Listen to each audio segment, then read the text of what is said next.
I kind of thought, well, this must be monumentally hard because to me, it was such an obvious idea, like a social media tool that stores your updates. But I had honestly assumed that someone would have done it already.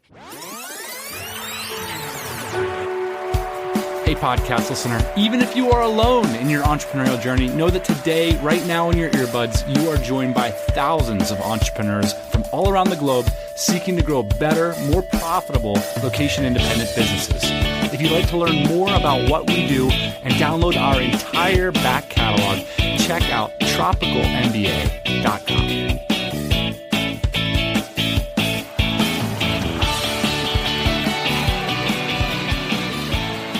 A few months ago, I'm clicking around on the internet and I come across this article written by today's guest. And let me just quote her before we get started. Even now, though we've hit over 100K monthly recurring revenue in less than a year, I still feel like an outsider. I created a Crunchbase profile, but I couldn't add any events since we haven't raised money, gotten acquired, or done an incubator or accelerator. The tech world doesn't celebrate our kind of victory. Well, we do. I actually emailed the author of this post, Laura Roeder, and I said, can you please tell this story to DCers at DCBKK? And she said yes, much to the delight of DCBKK attendees, and gave a great keynote at the event. This is the first of a series of interviews of DCBKK attendees and speakers that we were able to get on the program.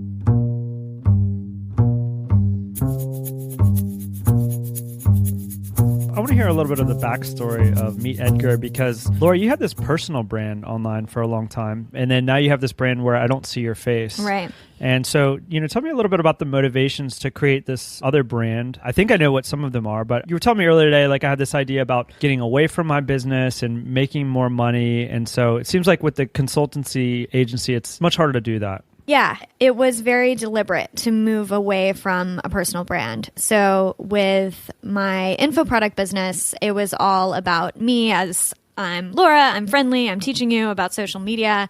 And I built a sort of scalable business because it was selling training, it was selling information products, but me being so front and center, it wasn't a business that could ever be sold, for example. It was a business that I could maybe take a month away from, but not actually say, okay, team, go and grow this thing without me. Why is that the case, though? Because I've been following you since the 2011 Mixergy interview. I thought you smoked it because everybody's going on that show talking about raising money and you're like dropping your income numbers. And I was like, wow, that was awesome. Because I would always have to play a role the way that it was structured. Because, for example, like I was actually teaching the content. It was classes, right? Someone had to teach them and I was the spokesperson teaching them. So I could build the kind of business where maybe other people could do everything else, but I would still have to show up and teach the classes and just other little details. Like we had a newsletter and the little intro of the newsletter was like a little snippet about my life every week. And I didn't really want to do that anymore. I'm not a person who really shares a lot of my life online. I don't mind doing it, but I'm also not someone who's actively really wanting to do that. Let's start with Edgar. Can you explain what it does and what the customers like about it? Edgar is social media scheduling and automation software. What's really different about Edgar is we store all of your updates in a library and then cycle through them over and over again. So the most obvious use case is if you've been doing a blog or a podcast for many, many years and you have your whole big library of content that you've worked really hard to build and you want it to go out regularly on social media. The other tools don't offer an easy way to do that. You still have to load it up manually over and over again with other tools. So with Edgar, you say, hey, Edgar, here's all my old blog posts, go through them, and then he does it for you. Really? Really. With Edgar then, which is obviously like a really attractive business model. Like you look at that and you're like, well, that's sweet. So was that the motivation to start Edgar or was it the idea first? You know what I mean? Were you like looking at ideas like this or like, so which came first? Both. I had definitely been interested in doing software for a long time because I think software and SaaS in particular is a great business model. I never had the idea that I felt was strong enough until we did an information product called Social Brilliant where we taught the workflow manually. Like the way that Edgar repeats content is what we were manually teaching people to do. Right. And then it took meeting my husband, who's a Ruby on Rails developer. He was like, I could build that software in a weekend that does that. And I was like, what? Let's get married. Let's get married. Let's have a baby. Let's make it real. This is a cheap way to get this done. Right? Yeah.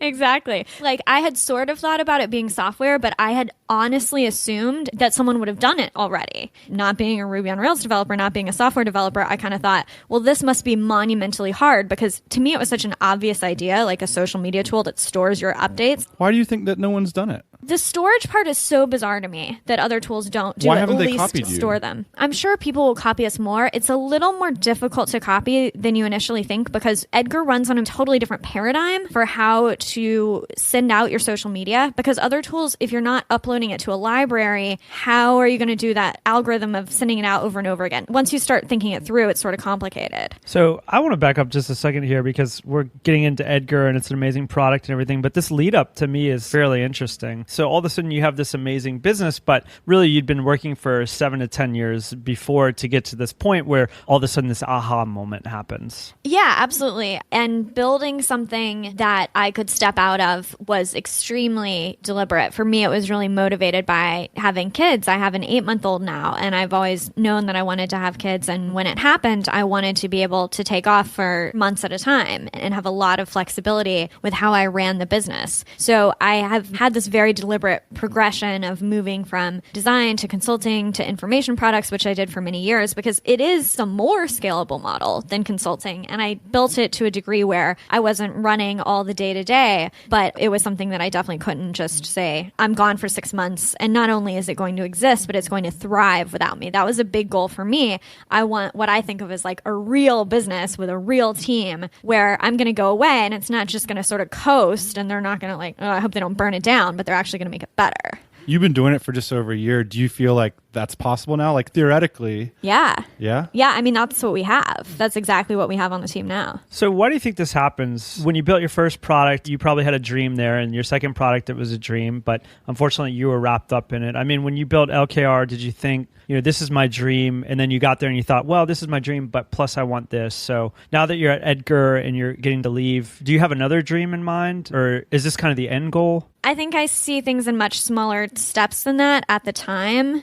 When I was building information products, I wasn't thinking, this is my ultimate dream in life, nor was I thinking this is almost my dream, but not quite right. I think I saw that afterwards. It's like, okay, here's what I like and here's what I don't like about this business model and this business that I'm in. So I'll always find ways to make the business more interesting to me. It's not just, the dream isn't to never work again. It's to make work that I really love and is really interesting. What was the dream at the very beginning? Like for me, I was like in a cubicle wanting to be out of it and not have other people control my hours. It was like a very basic thing that then motivated me to take on the humiliation of living on my parents' couch. So do you have a parents' couch in your history, or what was like sort of the first thing that you did? For me, the motivation was actually the career progression. So I was like a very ambitious you, basically, because I quit my first job because I was a junior graphic designer and I wanted to be more involved with like marketing strategy and clients and stuff like that.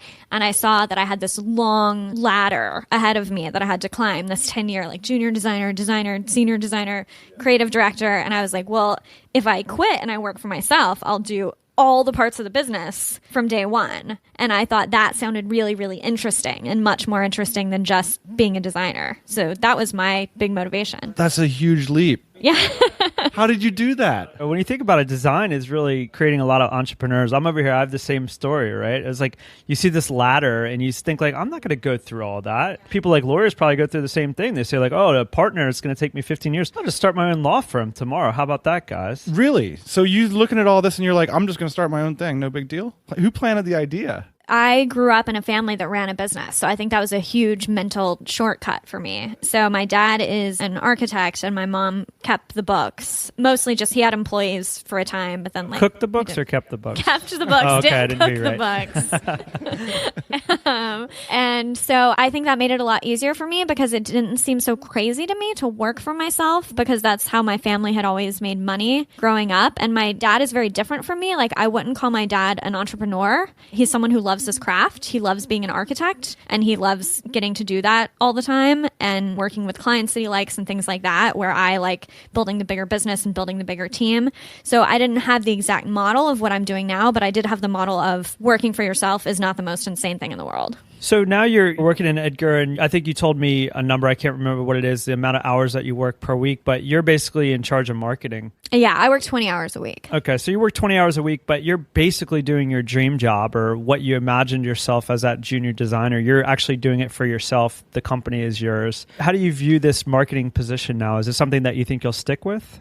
That's been a challenge. What I tend to do in my business is kind of dive in and out. And basically I'll think, okay, I'm too involved. I'm always worried about bottlenecking the business. Like that's how I've always built it. That's how I've hired people, is looking at where am I the bottleneck? Where am I the bottleneck? Replacing that. So I'll get worried about that. And then I'll have other people take over everything. And then I'll get bored and I'll think like, what do I do all day? I want to be in this business too. This looks fun. So then I'll kind of dive back in. So right now I'm heading up marketing, but that also means I'm doing like a lot of little details that are kind of boring and that I don't super love doing, but it's also fun running the team. So I know that in the future, I'll be, I think, kind of a higher level strategic role. But I mean, I really love marketing. That's the most fun part of the business to me. So you think for you, you always, maybe not even be CEO, but you always kind of be in charge of marketing. Is that where you see yourself in the future? I don't know. It's a huge mental challenge to me to have someone else run it. I think that's the next big mental block that I need to get past. Like somebody actually running the company, you mean, or marketing?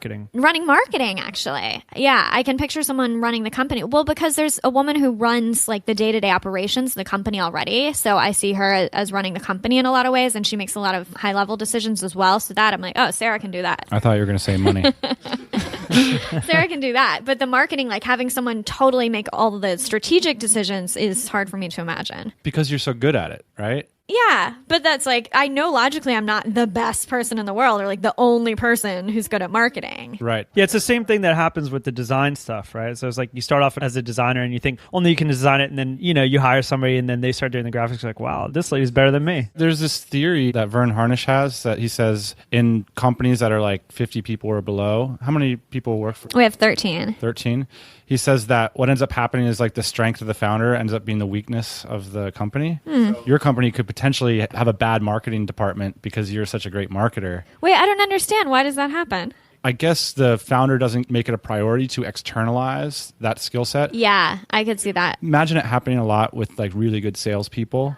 They just like always brought in the clients. So if they leave, then there wasn't a process there. Or a lot of founders, I see people having a hard time hiring because they have this idea of how it should be done. But it's like, are you actually doing that? People are like, oh, I could do sales better than they could. It's like, well, that's nice, but you're sort of busy and you're not actually doing sales. So someone who's actually going to do it is going to do a better job. So how do you know if you're doing a good job? Like, what do you guys look at on your weekly meetings? Or I mean, marketing is pretty easy because do we have customers? I mean, customer service affects that as well, and the product affects that as well. But I mean, the core of marketing is leads, basically, right? Like, are we getting leads every day? You don't look at like how much money you're making and stuff like that? I look at all those. I look at all those things, and we try to, we've played around with different metrics for the team. Right now, we're just looking at total customers. I think that's a nice one for the whole team because you can imagine humans. Right now we have about 3,000 customers, so the team can imagine like 3,000 humans in a room using Edgar. And I think that's very motivating to think, okay, we want to affect, 5,000 humans in a room next. Have you thought about doing like an event like this for it's probably a terrible idea, but have you thought about it? These things aren't very profitable, are they? They're terrible. Yeah, we talked about it over lunch. So Laura, tell us a little bit about your team, because you have 13 people. That's a lot of responsibility. I've definitely been there. Are they with you wherever you are? Are they dispersed? Tell us a little about them. Yeah, everyone's remote. So we are all North America based, all US, and we've got one Canadian now. So we have worked with people outside of that time zone range before and found it really, really difficult. It's a lot easier when you're working remotely to only have that, 3-hour window. I've always done it that way. People working from home, people working remotely. You can find much better talent that way because the pool is so much larger. So how do you guys communicate? How do you guys keep in touch? How do you guys monitor each other's workflow? Yeah, so we do a lot of Google Hangouts. I think face-to-face meetings are really important when you're working remotely. And then we just do, Slack, email, what everybody else does. How often do you guys meet up? In person, we meet up. We're changing it to twice a year. We used to do once a year. And then we have all hands meetings every Monday where everyone at the company is on a video chat together. And then Really? What do they say? We do our top ones for the week. I mean, we're still small enough for this. This will fade soon. But for now, every person in the company says like their top priority for the week. And then we just give little like department updates, anything else that's going on company-wide that everyone needs to know about. When I was having these meetings, like I only talked to department heads, basically, and our company was essentially the same size as yours. I didn't do the group meetings because I didn't feel like they were very productive. Is it that you guys are just all working on one common goal, one common KPI, that it makes sense to all come together? Or how do you see that working out? No, we find that it's useful just for sort of ambient information because different departments affect each other so much. So much is very intricately linked. Things like customer service, of course, they just need to be aware of every detail because people email, like, is the webinar happening at this hour or that hour? Or does this work in Chrome or not, right? They just need to know every detail of everything that's happening from every department. And then there's often synchronicity between, basically our departments are customer service, development, marketing. And, marketing needs to know what Dev is working on, right? Dev, they don't really need to know everyone else so much. They sort of more humor us and listening to us, but we really need to know what they're working on. So I think having that flow of information is important, that everyone can keep up with what everyone else is doing. One of the differences, I was thinking about this, is it's like approximating the office. And you had an office, so there was like that buzz there of like, oh, I know what they're up to. And I think it's interesting about this kind of location independent thing is everybody's trying to like virtualize the office and have all these new rules. And it's like everybody does it a different way. The one thing that really affected us is the time zone thing. I felt so isolated from you guys like the latter half of last year because, all of our team members basically moved to Austin. That made me think a lot about the value of offices, which is a crazy thought. Everybody's in the same time zone or basically within 3 hours for you too. And I think that's kind of the new rule, right? Is like you can work from anywhere as long as it's within a 3-hour time zone window. Yeah, we've started saying stuff like that. Yeah, and the Monday meetings, if you had a real office, right, you guys are going to lunch together. The problem with a virtual office is someone from the development team and the marketing team might literally never talk if you didn't consciously engineer these situations where they're going to talk. Right. And so do you lead these meetings, or I'm trying to get an idea if like you're kind of the CEO figure? I really don't do any sort of day-to-day operations stuff. We have someone who we call a project manager. So she leads meetings. She does anything that has to do with sort of the day-to-day getting work done in the company. And then I do look at that stuff in marketing, but we're very self-managed in the sense that like we have Tom who writes our blog. No one approves anything, that Tom does. Tom is in charge of the blog and he writes all the articles and he makes all the decisions. So it's not like someone is managing what he's doing. People have their areas and they do them. So in terms of like goal setting though, how does that work? If you're going to say like, we're doing $7 million next year, who's the one that says that? Is it Tom? So we are kind of weird about goals, actually. We're not big goal setters because we kept finding that we would set these goals that everyone felt were sort of arbitrary because there would be these random events. So we'd set a goal like we want to get this many, new customers in this week, right? Like that's a pretty basic goal to set. And then we'd have like we got featured on this Virgin Startups Hangout. Anyway, we got like a big media opportunity. So we got a ton of new customers that week. But that was no one controlled that, or like our search rankings drop for one term and then our customers go down and no one controlled that either. So we felt like it was sort of arbitrary. So instead of goals, we've actually moved more just towards tracking how things are going and more thinking from the perspective of everyone doing their best work and everyone improving their own processes and improving the processes across the company. I think that makes sense. When we had goals in the company, we dropped it probably 2 or 3 years ago. It created a lot of anxiety in people too, right? Because if you don't hit the goals, then what are the repercussions going to be when that happens? And so I think you're right to move towards this like, hey, let's just track what's going on. But here's a question that I have about that. We were doing the same thing, but we were seeing somewhere between 30 and 50% year-over-year growth. So it's all great to just track our progress, but what happens when things go down? And my guess is that your curve is going up right now. Exactly. We haven't had that. Maybe when we have that problem, we'll start setting goals. I don't know. Yeah, we've had that same luxury of everything's going well. Right. It'll be interesting to see. Hopefully it won't happen. It seems like, from following you online over the years that like you've been really successful for a really long time now. What's like a behind the interwebs moment when the dark side it was really challenging for you? Yeah. It's funny. I'm a extremely optimistic person and I genuinely like people are like every downfall is an opportunity, but I see it that way so much. I genuinely have trouble remembering things that have gone wrong. Like recently we ran an experiment with our funnel for Edgar, starting people on a free trial instead of requesting an invitation, which is what we usually do. It has not gone well. Like, we're still playing with it as I speak, but it's definitely been a failure. We're trying to find the specific failure points to figure out the best way to improve it. But, we've lost real money during this time because we've gotten a lot less customers than we used to. So it's definitely a failure, but I'm glad that we ran that experiment because it's something we'd always wondered about, because we're like, every other SaaS business starts with a free trial, why don't we do that? So I'm really glad that we tried. So that's why I don't have a lot of like doom and gloom stories. It's not like everything works out, far from it. It's just, I genuinely am like, oh, I'm really glad that we found out how that went. How about like maybe a story of desperation or something like that? Like when anything we can put online. Let's go to the next level down. Like when you had your personal branded company, and you're trying to think like, how am I going to turn this into something that I don't have to show up for every day? Like, how long did you exist in that purgatory, and what were you thinking? It wasn't that way, though, because I always feel like the next thing will come when it does. And I'm extremely open to opportunities. And that's kind of how I live my life and how I run my business. I'm here in Bangkok with you guys because you emailed me and I thought it sounded fun. So now here I am. I feel like just that's how everything happens. So are you interested in being a life coach? Because I think there's opportunities for you in that space.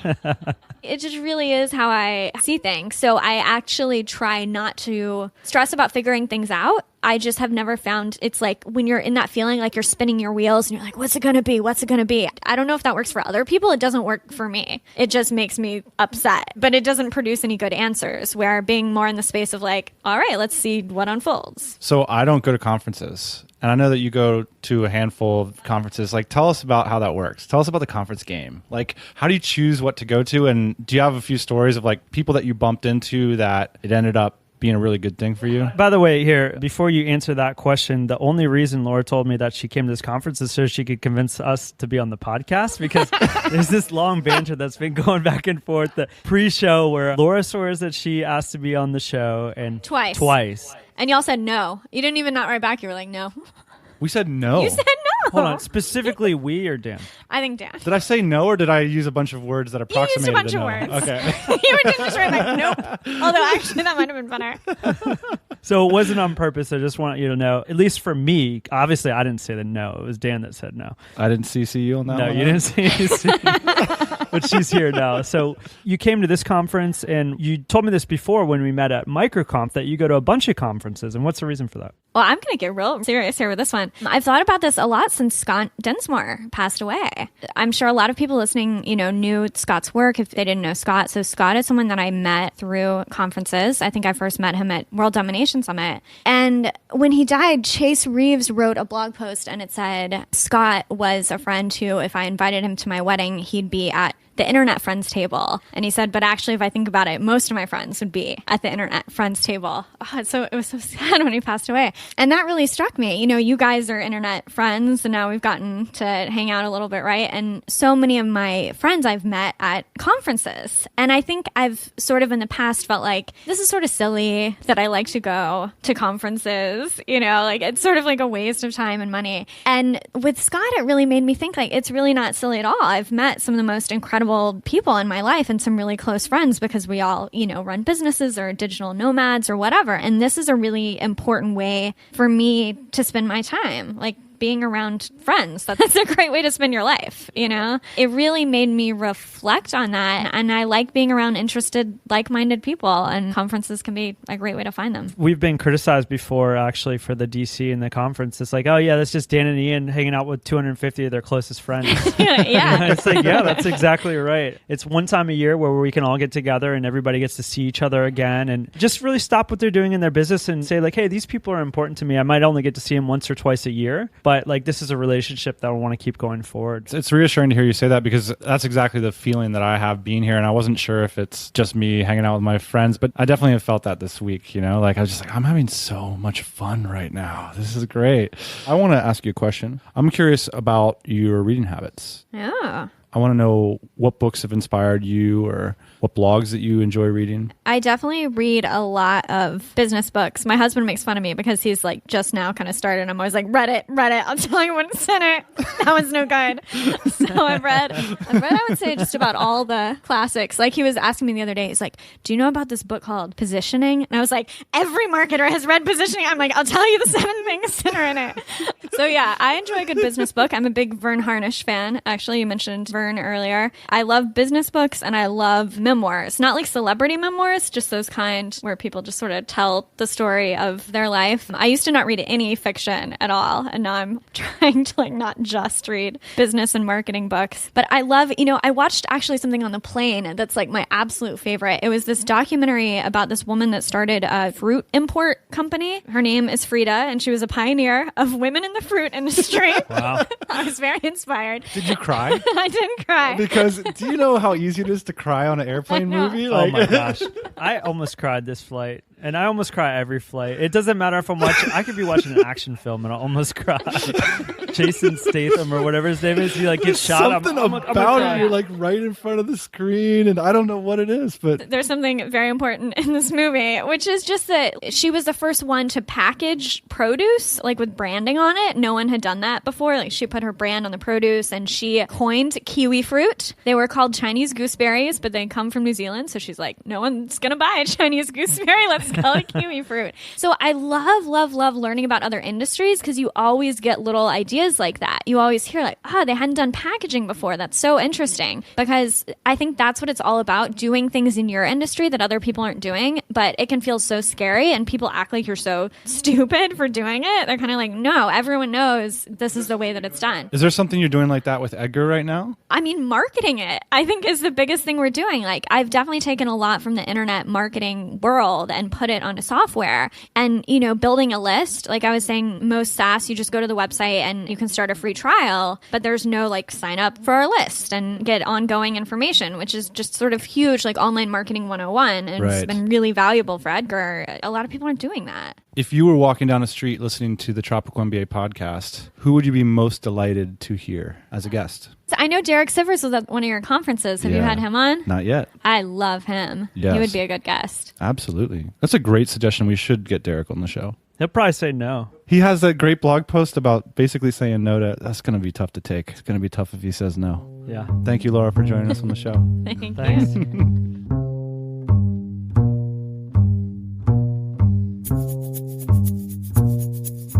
I hope you can tell from the interview that we had a great time hanging out with Laura at DCBKK. We'd love to hear your comments about her story or business philosophy. You can click through on your phone or go to your browser, tropicalmba.com/Laura. On every post, we have a comment section, a place where you can leave a voicemail, or an email link where you can email the producer of this show. We'll be back next Thursday morning. Thanks for joining us. Hey, thanks for listening to the Tropical MBA podcast. You can go to tropicalmba.com, get access to hundreds of back episodes and all kinds of other goodies. Load up your iPod. That is the cheapest way to fly business class on your next international flight. We will see you next Thursday morning, 8 a.m. Eastern Standard Time.